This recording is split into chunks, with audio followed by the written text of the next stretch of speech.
As humans, we're only able to catch a glimpse of the elusive creatures that spend their lives beneath the waves. Whale watching tours allow us to observe the spectacular surface feeding behaviors of humpback whales.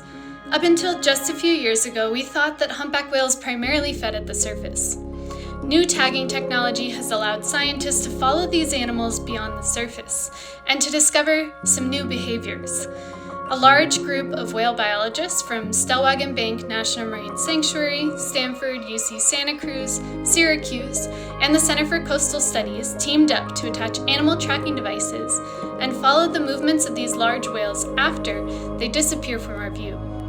In 2013, they discovered a new behavior when these tags revealed that the humpback whales were also foraging for food at the bottom of the ocean, rolling onto their sides and opening their mouths to catch small fish called sand lance.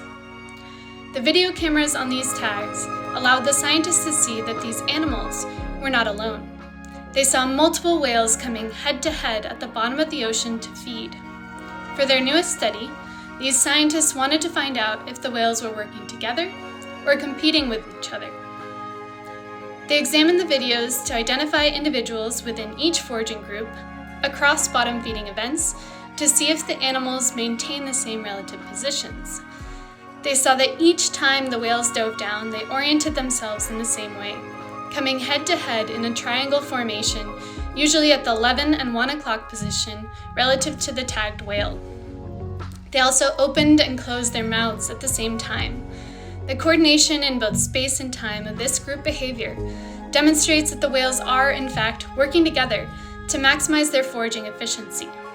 This behavior not only shows us the impressive coordination of these social and intelligent animals, but it also gives us insight into how we can protect them.